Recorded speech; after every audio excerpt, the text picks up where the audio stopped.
My wife said, "You should move on," while wearing the earrings I knew he bought her in Paris. For a second, I honestly thought I'd misheard her. We were standing on opposite sides of the living room like two people at an open inspection instead of in the place we'd lived in for 7 years. There were half-packed boxes stacked along the wall, the TV already off the bracket, a pale square on the paint where it used to hang. Her voice was calm, eerily calm, like she'd rehearsed it in the mirror. "You should move on." And there, just peeking through her hair as she tucked it behind her ear, was the tiny flash of rose gold and blue stone that made my stomach flip. Those stupid earrings. The ones she told me she'd grabbed at a stall on a work trip. The ones I'd seen in a reflection photo I wasn't meant to see. The ones he'd bought her. My tongue felt thick in my mouth. I gripped the back of the dining chair so hard my knuckles went white. "Say that again," I managed, because surely if she heard herself she'd realize how insane it sounded, to tell me to move on while literally wearing the souvenir of the guy she blew our life up for. She shifted her weight from one foot to the other, eyes skimming past my face to the window, to the boxes, anywhere but directly at me. "You should move on, Tom," she said more softly, like the gentle tone would blunt the words. "You deserve someone who can give you what you need, who isn't as complicated as me." The earring brushed her neck when she turned, catching the late afternoon light. It swung, a tiny pendulum, ticking out everything we weren't saying. We'd been together 12 years when she said that, married for 8, long enough that our friends joked we were basically one person in 2 bodies, long enough that our group chat is still called Team Tom and Liv because nobody can be bothered changing it. It was a Tuesday in May, one of those washed-out Sydney afternoons where the sky can't decide if it wants to rain or just hang around being grey. I'd finished work early because the removal guy was supposed to come and quote us. She was working from home, laptop on the coffee table, a half-drunk cup of peppermint tea leaving a ring on the wood. We were consciously uncoupling, according to the more spiritual friend in our circle, but in reality, it just felt like slowly dismantling a house you were still living in. Her name's Olivia. She's 34, I'm 36. We met in the most cliché modern way possible. A friend's birthday drinks at a loud inner city bar where everyone shouted about how much they hated their job while buying $18 cocktails anyway. I remember she had this crooked fringe she kept tucking behind her ear, and I kept noticing the tiny silver hoop in her cartilage. She was wearing a faded band t-shirt and bright red lipstick, and talking passionately about how people who stand on the right side of the escalator restore her faith in humanity. I'm not exaggerating when I say I genuinely thought, "Oh okay, there you are." Back then I was a junior architect constantly staying late to tweak lines on plans no one would notice, and she was an account manager at some ad agency that dealt in brand synergy and other words that make my brain hurt. We bonded over being overcaffeinated and underpaid. Our first date was a hungover breakfast at a cafe where she ordered a ridiculous milkshake with fairy floss on top just to see if the waiter would judge her. He did. I loved her a little for not caring. We moved in together after 2 years, into a 1-bedroom place with mold in the bathroom and a kitchen bench the size of a chopping board. We'd lie on the mattress on the floor, listening to our neighbors argue and laughing about what our future, more mature selves would think of us. We got married 3 years after that. In a community hall, we decorated ourselves with fairy lights from Kmart, her cousin DJing off his phone. It was messy and perfect. People always talk about the little things you fall in love with. For me, it was stuff like the way she hummed along to songs she didn't know the words to, turning them into nonsense syllables. How she'd narrate what our dog was thinking in a stupid voice. How she'd eat the burnt edge of grilled cheese herself so I didn't get it. You collect these tiny proofs that you're chosen, that you're special. You don't imagine one day those same hands that scrape the burnt bits off, for you will be the ones fastening earrings from someone else, while she tells you to let her go. Have kids, not because we didn't want them, but because life kept happening. First it was after we've saved a bit more, then after your promotion. Then my mum got sick and needed help and we were back and forth to Wollongong every weekend. Then she got this big opportunity at work and it felt unfair to ask her to pause. We kept saying soon until soon started sounding suspiciously like maybe never, and we didn't want to say that out loud in case it made it real. Looking back, there were fault lines long before Paris. I know that now. At the time I thought we were solid in that we've seen each other at our worst and we're still here, way. We fought about money, about how many weekends we spent with my family versus hers, about the fact that I was often too tired to go out and she missed feeling like she had a social life, but we always made up. We had our rituals: Friday night noodle place, Sunday morning markets, trashy TV on Wednesdays with ice cream straight from the tub. It felt like enough. He came into the picture 2 years ago. I didn't meet him right away. At first he was just a name she dropped when talking about work. "Marco has no idea what he's doing with the European accounts," she'd say, scrolling through emails, eyebrows knitted together. "If he messes up this budget, I'm going to stab something." Or "Marco speaks Italian and French, so he keeps getting all the fun overseas calls. I just get Karen from Newcastle complaining about banner ads. From what I pieced together, he was the new guy in her office. Late 30s, French-Italian, some kind of European marketing fixer who'd moved to Sydney for a lifestyle change. She described him as annoyingly charming in that way where you hate that you like him. I pictured one of those blokes who wears scarves unironically and says espresso properly. "Do you fancy him?" I'd asked once, half joking, while we were lying in bed scrolling through our phones. She'd snorted. "Relax," she said. "I've met him, you haven't. He's like if a cologne advert started freelancing. It's all very I eat oysters for breakfast and don't know how to use a microwave. Exhausting." We joked about him. When she started referring to the European mess at work, I'd reply with, "What's Marco done now? Seduced all the clients into giving him their passwords." The first time I met him was at her work Christmas party. The kind where they book a function room in a hotel and everyone pretends they're not going to end up drunk on the balcony talking about who should really be CEO. Olivia had insisted I come. "You never come to my work stuff," she'd said, adjusting her eyeliner in the mirror. "They're starting to think I've made you up." He was exactly who I'd imagined, and somehow worse.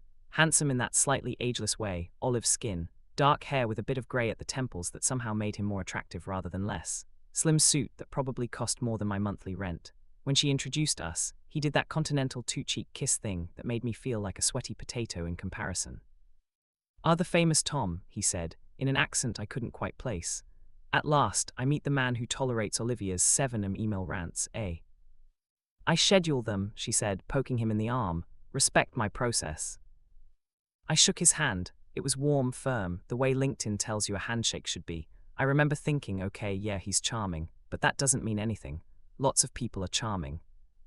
The thing about affairs, I've learned, is that they almost never barrel into your life like a truck.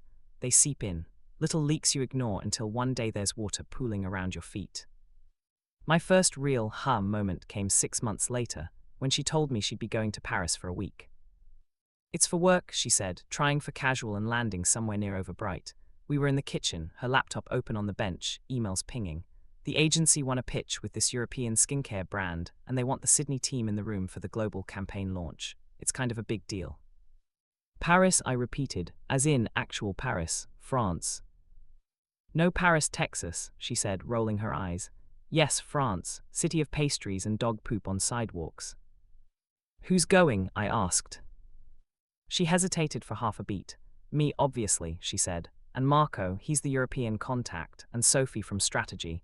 Maybe one of the producers." "Don't do that face." "What face?" "The suspicious one," she said. "We'll be in meeting rooms all day and jet-lagged all night. It's not going to be some romantic holiday." "I didn't say it was," I said, strung that she'd even frame it that way. Paris feels big. We've never even been overseas together." Her expression softened. "I know," she said, reaching out to squeeze my hand. "I wish you could come. Maybe we can plan something after, a trip that's just us. Use my points, it'll be cute." We looked at flights half-heartedly that night. Everything was expensive. Work was busy. Mum's health was iffy. The trip went into the one-day folder. Hers didn't. When she left, I drove her to the airport. We did the whole dramatic goodbye at the drop-off zone, me making dumb jokes about her running away with a French baker, her promising to bring me back something better than a magnet. "Text me when you land," I said as she hoisted her carry-on onto her shoulder. "I will," she said. "Love you." "Love you too." We did the airport text dance. Boarding now, red heart. I'm alive. The man next to me is snoring loud enough to kill small birds. Paris is wow. Send help. I'm going to die of beauty and carbs. Photos of croissants, of ridiculously pretty streets, of her in a scarf she definitely didn't take with her. There was one photo that stuck in my brain. It was a blurry shot she put on her Instagram story, a window display full of jewelry, her reflection faint in the glass. She scribbled over it. Behind her, just barely visible, a tall figure in a dark coat, head turned toward her like he was saying something. The caption didn't say who she was with, but I recognized enough of his profile from the Christmas party to know. When she got back, she was buzzing in that wired, overtired way people do when they've crossed too many time zones. "How was it?" I asked, taking her suitcase.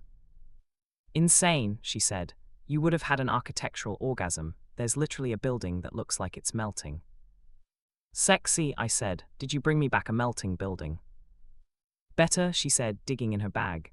"Behold, fancy French chocolate that cost more than our first rent." She handed me a small box tied with ribbon. It was very nice chocolate. She'd also brought herself back perfume, scarves, a pair of boots she insisted were an investment.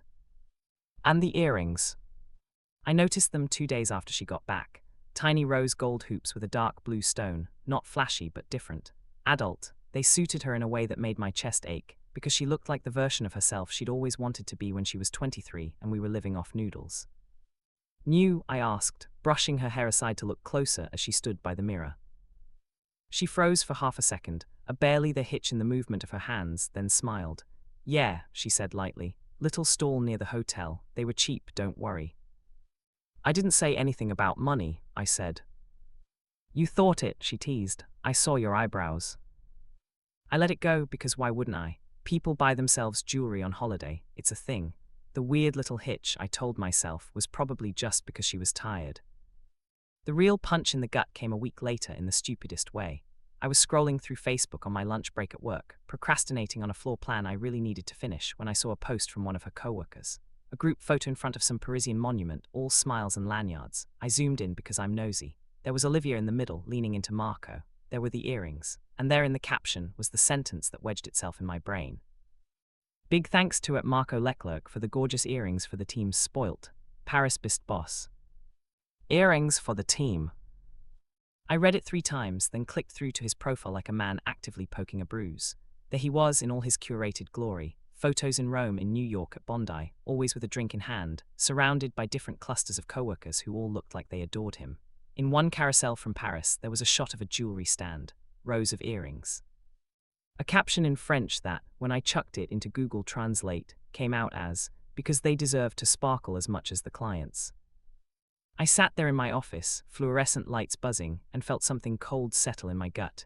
It wasn't just that he'd bought them. It was that she'd lied about it when I asked, for no reason.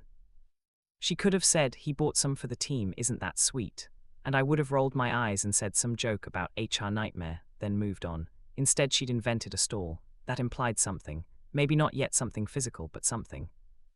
I didn't explode straight away. That's not really my style. I went home, I made dinner. I watched Netflix with her, all while the knowledge sat there, heavy and sharp. It was only later, when she was brushing her teeth and humming some song she'd picked up on TikTok, that I said, as casually as I could manage, so, I saw that pic from Paris. Looks like Marco spoiled you guys. She paused mid-brush, foam at the corner of her mouth. What? Earrings, I said, apparently gorgeous, and for the team. Her eyes flicked to the mirror to mine. Oh, she said, spitting into the sink. Yeah, that, I repeated. As in, the earrings you told me you picked up at a stall. She rinsed her mouth, took longer than necessary, then turned to lean against the counter. It was easier, she said. Easier than what? Than explaining that my boss bought earrings for all the women on the pitch team, and listening to you make a joke about how inappropriate it is, she said, crossing her arms. We were celebrating. It was a gesture. You don't know how that office works. It just seems weird, I said, unless I'm missing something, and you lying about it makes it weirder. She rolled her eyes. Oh my God, Tom, she said. Not everything is a conspiracy. You know how you get. I didn't lie, I simplified. It's not like he got down on one knee and presented them to us individually. Okay, I said slowly, but if it's nothing, why not tell me the actual story? Because I knew this would happen, she snapped. This exact conversation. You getting all quiet and weird and jealous. I'm exhausted. I've just come back from a trip where I worked 16-hour days, and I don't have the energy to manage your feelings about some earrings. That's strung. I thought we told each other things, I said, quieter. We do, she said, about important things. This is accessory-level stuff. We went to bed not quite angry, not quite reconciled. That became a pattern. Things ramped up over the next few months in ways that, at the time, felt like normal work stress. She was busier. Maury, late meetings with Europe. Maury, I'm just going to jump on a call, don't wait up.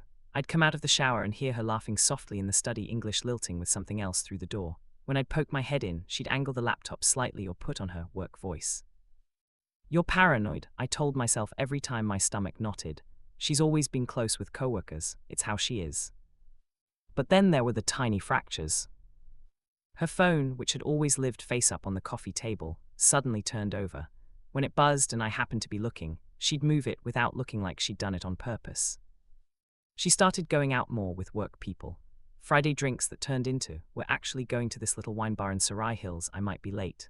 I'd say, text me when you're on your way home, and sometimes she would, sometimes she'd forget. One night she came in at 1:30 a.m., shoes in her hand, hair smelling of cigarette smoke even though she doesn't smoke. Big night, I asked, half asleep, trying to sound light. She sat at the edge of the bed, sliding off her earrings, the Paris ones. We got stuck talking about this client who wants to disrupt the skincare space, she said, making air quotes. I want to disrupt his face. Was Marco there? I asked.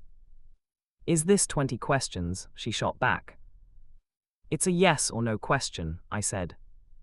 She sighed. Yes, he was there, along with 8 other people. Jesus, Tom, I didn't realize I'd signed up for a probation officer when I married you. That one hurt so much I physically felt it in my chest. That's not fair, I said. Well, neither is being interrogated every time I go out, she said. I'm tired, I'm going to sleep. We stopped having sex as much. That's such a boring sentence for something that felt like slowly starving. At first it was I'm exhausted, can we just cuddle? Then it was I've got an early call. Then it was me not even reaching out because the rejection had become a foregone conclusion in my head. When we did sleep with each other, it was rushed, almost obligatory. I felt like a husband in a joke on some parenting forum. We schedule it in the calendar, lol. I suggested therapy. I don't have time for therapy, she said, flicking through slides on her laptop. And what would we even say? Hi, we're 2 people in our 30s who are tired all the time. That's everyone. Liv, we barely talk anymore, I said. Not really. Not about anything deeper than whether we need more milk. Something is off. She closed the laptop with a soft click. Are you unhappy? She asked. The question took me off guard. I don't know, I said. Sometimes, are you? She looked at me for a long moment. Sometimes, she said eventually, but I don't think therapy is a magic fix. I think we're just in a shit patch. Work's manic. Your mum's still unwell. We're in a tiny apartment we've outgrown. It's not us, it's everything around us. I nodded because that made sense. It's comforting to blame the weather rather than the house. The actual affair, if we're marking it as a line in the sand, happened last year when she went back to Europe for a follow-up campaign meeting. Paris again, plus London, if there's time. That's how she said it, like popping into London from Paris was like ducking to Woolies. She was gone for 10 days. This time, something in me refused to ignore the knot. I didn't do anything dramatic like install spyware on her phone. That's not my style and also probably illegal. But I didn't look away either. I noticed when she got weird about video calling, insisting on audio because the Wi-Fi is crap. I noticed when she sent photos of buildings and food, but none of people. One night, she sent me a picture of the Eiffel Tower lit up against a dark sky. It was beautiful, of course it was. But what snagged in my brain was the reflection in the window. 2 figures, one definitely her, the other tall, slim, holding a phone. Looks amazing, I texted. Who are you there with? Colleagues? There was a longer pause than usual. Then, yeah, the gang. It's a whole thing. I'll tell you when I'm home, my brain is fried. She didn't. She came back different. I don't know how to explain it without sounding like I'm writing a bad novel. It was like someone had turned the saturation up on her inner life and down on ours. She was lit up talking about Europe, about the meetings, about the clients, about how someone on the Paris team had a dog in the office. When I asked her about mundane stuff, whether she called the real estate, what we should do about my mum's appointment, she seemed to dim, like I'd flicked the wrong switch. The earrings were her new favorite thing. She wore them almost every day. She'd fiddle with them when she was on the phone, when she was thinking, when we were watching TV. They became like a tick, something my eyes were drawn to even when I was trying not to. 2 months after that, I found an email. I wasn't snooping, I swear. I was looking for an email she'd mentioned from our accountant about tax stuff, using her laptop because mine was in the shop. She left her Gmail open. My gaze slid over subject lines, invoices, newsletters, spam, and then Subject Paris Deja. From Marco Leclerc. To Olivia Collins. Can't stop thinking about you in those blue earrings at the bar. Paris should have statues of you, not dead generals. M. I stared at it, my heart was hammering so hard I could feel it in my teeth. I didn't click it open, didn't look at the whole thread. That one preview line was enough. I quietly closed the laptop, sat there for a full minute, then went to the bathroom and threw up. You read stories on here and you imagine yourself in that position, right? You think, if I ever saw something like that, I'd confront them immediately, I'd be calm and cutting and walk away with dignity. In reality, I spent the next 12 hours alternating between wanting to scream and feeling like I was underwater. I confronted her that night, kind of. We were in bed, she was scrolling through her phone. The earrings were on the nightstand, little smug circles of metal. How was work? I asked, watching the ceiling. Fine, she said. Client, being a dick, business as usual. Talk to Marco today? I asked, trying to sound casual and failing. Obviously, she said. He's my boss, Tom. Why are you weird about this? I saw an email, I said. The silence after that sentence was so thick you could have cut it. Her fingers tightened around her phone. What email? She asked slowly. Can't stop thinking about you in those blue earrings at the bar, I quoted, my throat tight. Something about Paris, statues, dead generals.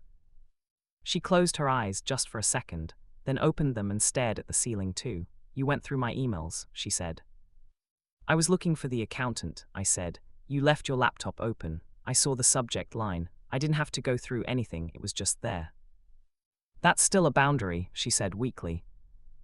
So is your married boss writing romantic crap about your jewelry, I snapped.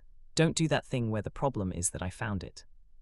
She was silent for a long time. When she finally spoke, her voice was small. Nothing happened in Paris, she said. I barked out a laugh. Sure, I said. He just stares at your earrings and writes you poetry. It's not poetry, she said. It's him being him. He flirts with everyone. It's how he operates. That's how he talks to clients. He calls like 70-year-old CEOs beautiful. It doesn't mean anything. It means enough that you didn't mention it, I said. It means enough that you lied about the earrings. It means enough that when your husband sees an email like that, he feels like an idiot. She turned on her side to face me. I could see her eyes were shiny in the low light. You're not an idiot, she said. I should have told you he bought the earrings. I should have told you he sometimes crosses lines with words. I honestly thought I was protecting you, from worrying, from feeling like this. There's a difference between protecting someone and keeping them in the dark, I said. Are you in love with him? The words hung there, ridiculous and deadly. She inhaled sharply. No, she said quickly, too quickly. I'm not. I care about him. He's my friend. He's been there for me in ways I needed, especially when things have been hard with your mum and work and everything, but I'm not in love with him. Has anything physical happened? I forced out. I thought I might pass out before she answered. No, she said. We've had a couple of moments. Lines blurred, but I stopped it. I always stop it. Moments like what? I asked. She hesitated. Drinks where we maybe stayed too long, she said. A hug that lingered, a almost kiss, but I didn't let it happen. I came home to you. My chest actually hurt. You shouldn't have let it get that close, I said. I know, she said. I know, that's why I've been pulling back. That's why I'm trying to move accounts. But it's complicated. He's my boss. This campaign is my shot. I don't want to blow up my career because my heart is confused. Your heart, I echoed. We went around and around like that. She acknowledged it was bad, but not that bad. Emotional affair, maybe. Nothing she couldn't fix. She promised to set boundaries. She promised to talk to HR about a transfer. For a while, I tried to believe her. Because that's what you do when you've built a life with someone. You give them the benefit of the doubt long past the point a stranger would say you should. We started going to counseling. We had horrible, raw conversations about how we drifted, about how she felt unseen, about how I'd retreated into caring for my mum and my work, and assumed she'd always be there. And yet, the earrings never came off.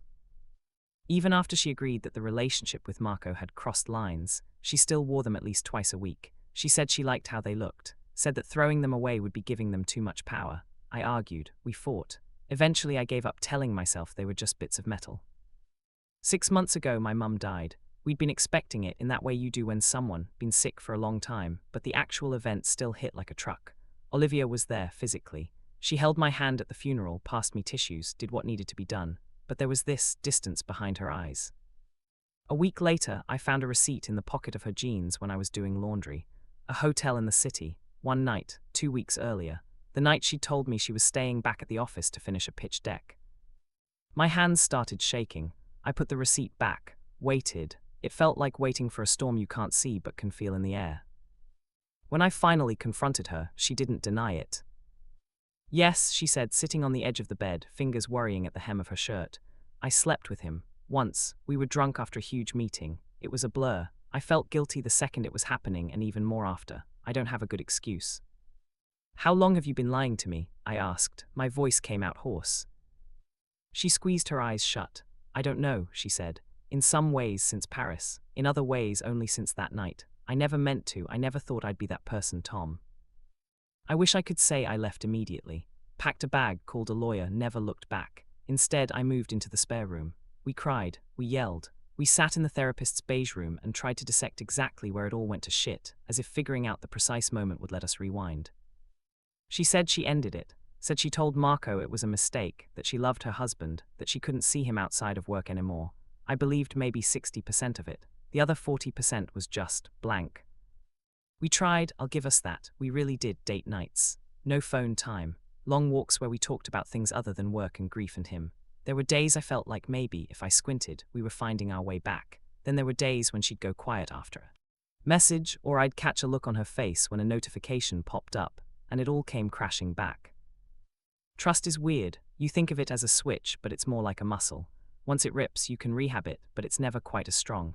Every time I felt like we were getting somewhere, something would tweak it again. 3 months ago, she came home and told me she resigned. I'm done, she said, dropping her bag. I can't do that office anymore. It's toxic. I'm going freelance. Wow, I said, genuinely surprised. That's huge. When did you decide that? A while ago, she said. I've been saving, talking to people. It's time. I admit part of me felt hopeful. A clean break. No more Marco. No more late-night calls with Paris. No more earrings as work totem. Instead, it was like cutting the last formal tie gave her permission to look at our marriage and ask, okay, do I want this either? She became quieter, more introspective, journaling, going for long walks alone. When I asked what she was thinking, she'd say, just life stuff, don't worry. Except I was worried all the time. Which brings us back to the living room with the half-packed boxes and the earrings, to her saying, you should move on. We'd decided, well, technically, she'd decided, I should move out. She said it in therapy first. I don't think it's fair to keep him in this limbo, she told our therapist, eyes fixed on her hands. I love him, I do, but I don't feel like a wife anymore, not in the way he deserves. I can't keep asking him to wait while I figure out if I can fall in love with him again. Do you want to? The therapist asked. She was silent for too long. I want to, she said finally.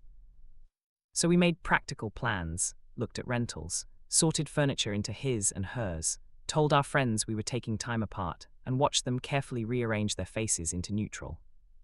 I found a small 2-bedroom unit not far away, close enough that I could still walk the dog in the same park, far enough that I wouldn't accidentally see her building every day. I signed the lease, booked the removalist. And then, on that Tuesday afternoon, she looked at me wearing the earrings I knew he'd bought her, and told me I should move on. Like I was the one still holding us in place. You keep saying that like I'm the one clinging, I said, letting go of the chair. My legs felt unsteady. You're the one still wearing his souvenirs. Her hand flew to her ear, like she'd forgotten they were there. These, she said as if there might be others, they're just bits of metal, I said. I know that you've been wearing since Paris, that he literally referenced in that email. You wore them the night you told me you slept with him, by the way. Do you remember that? Because I do. I was looking at them while you told me about his hotel room. Her face crumpled. She slipped them out fast, like they were burning her. The tiny clink as she put them on the table sounded absurdly loud. I didn't think, she said. I swear I didn't. I wasn't trying to rub it in your face. They've just become part of my routine. I put them on without thinking. That's worse, I said, that the symbol of all of this is so normal to you now you don't even notice, that you'd wear them to tell me to move on from you. Tears spilled over, she wiped them away angrily. What do you want me to say, Tom? She snapped, voice shaking. That I'm a monster, that I should be flogging myself in the square instead of trying to make practical decisions. I know I'm the bad guy here. I know I blew up our life. I think about it every second. But staying together because of guilt isn't fair on either of us. I never asked you to stay out of guilt, I said. I asked you to try. For a while it felt like you were. Now it feels like you've decided, and you're framing it as doing me a favor by letting me move on. She sank onto the couch, elbows on her knees, head in her hands. Maybe I am, she said, voice muffled. Doing you a favor. You think this is the life you want. Being married to someone who flinches when you touch her because she's thinking about whether she deserves it. Who second guesses every smile, every joke. Because she's wondering if you're about to remember what she did and shut down. I'm exhausted, Tom. I can't breathe in this version of us, and you shouldn't have to either. I sat opposite her, the earrings glinted between us on the table. So that's it, I said. You chose him, or at least the version of yourself you were with him, and now you want me to, what? Thank you for the lesson, journal about it. It was never just about him, she said, lifting her head. Yes, he woke something up in me, but it's bigger than that. It's about the fact that I grew up being whatever everyone needed me to be, and somewhere in my 30s I realized I had no idea who I was outside of that. You got swept up in that too. You loved the version of me who was always up, always on, always holding things together. I let you. I liked being that person until I didn't. That's not your fault. But it is where we are now. It's hard to describe how it feels to sit across from someone you still love and hear them basically say, "I have outgrown us," even if they dress it up in therapy words. It's like being told the house you've built is structurally unsound, not because of anything you did, but because the foundation was poured wrong 15 years ago. "I don't know how to be your friend," I said quietly. "Everyone keeps saying we can stay friends. I don't know how to see you wearing jewelry from Paris, smelling like that perfume he complimented, knowing you laughed with him in hotel bars, and then just grab a drink and talk about TV shows." "I don't expect you to," she said. "Not now, maybe not ever. When I say move on, I don't mean we'll be besties at each other's future weddings. I mean, don't put your life on hold waiting for me to change my mind. Don't let what I did chain you to this version of yourself as the guy who got cheated on. You deserve more than that." It was the first time she'd used the word so plainly. Cheated. Up until then it had been the mistake. What happened that night? Hearing it made my throat tighten. "Do you," I asked before I could stop myself, "deserve more, I mean?" She blinked. "I don't know," she said honestly. "Some days I think I deserve to be alone forever, to sit with what I did.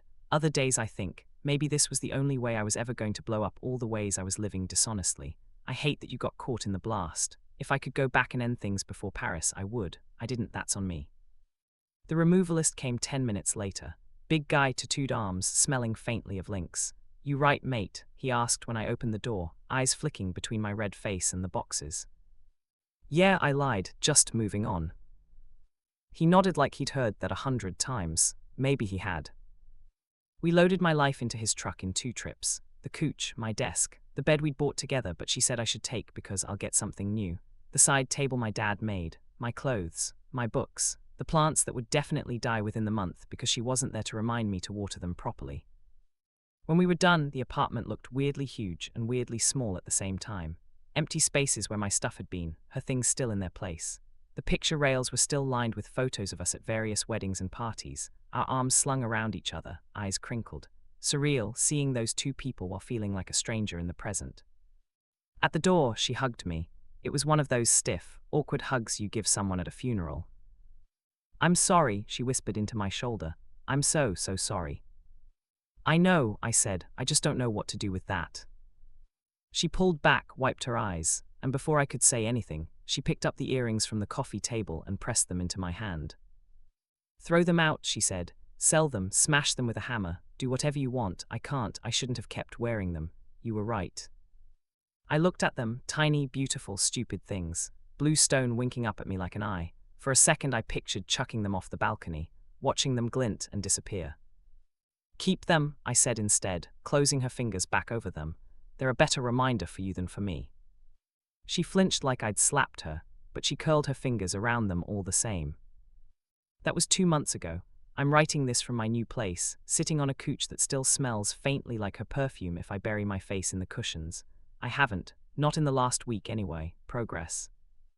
I wish I could say I've moved on already, that I'm dating, thriving, having some post-divorce sexual renaissance. Mostly I'm just existing, going to work, forgetting to eat and then shoveling toast into my mouth at 10 p.m., walking the dog, learning how to sleep alone again, discovering there are whole cupboards you never open until you live by yourself because you always assumed the other person was handling whatever was in there.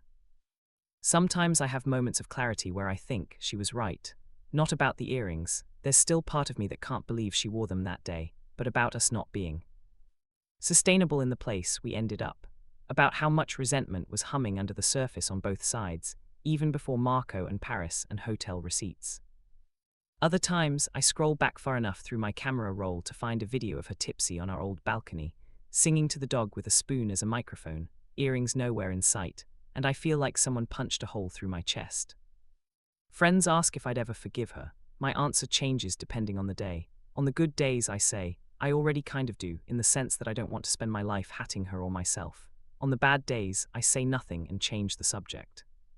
If there's a point to this post beyond screaming into the void, maybe it's this. When someone tells you to move on, check what they're still holding. Check what jewelry they're wearing. Check what stories they're keeping close. Moving on isn't a one-person job, even if you're the one leaving. I don't know where Olivia is now, emotionally. We text occasionally about logistics, the bond, the dog, mutual friends' birthdays. Sometimes she sends a message that starts with "saw something that reminded me of you," and I stare at it until my eyes blur, then put my phone down. I haven't asked about Marco. I don't want to know if they're together or if that blew up too. Either way, it won't change the fact that the house we built together isn't mine anymore. As for the earrings, I think about them more than I'd like to admit. Whether she still wears them, whether she got rid of them, whether they sit in a jewelry box tangled in chains, tiny blue stones catching light through a crack in the lid. Maybe one day I'll meet someone new, and I'll think about how weird it is that my life forked here. On an afternoon in a half-empty living room with boxes and a removalist waiting downstairs, with my wife telling me I should move on while wearing another man's gift. Maybe I'll actually feel grateful, like she suggested, because I'll be in a place that couldn't have existed if we'd stayed together. I'm not there yet. Right now, moving on looks like doing the laundry on Sundays and remembering that I liked music before all this and that I can still take a walk without checking if she needs anything from the shops. It looks like not stalking her socials. It looks like letting myself miss her without texting her. And sometimes it looks like sitting on this couch, typing into a Reddit box, telling strangers about earrings from Paris because it feels easier than saying out loud, "I thought I was someone, forever, and now I'm not, and I don't know who that makes me yet."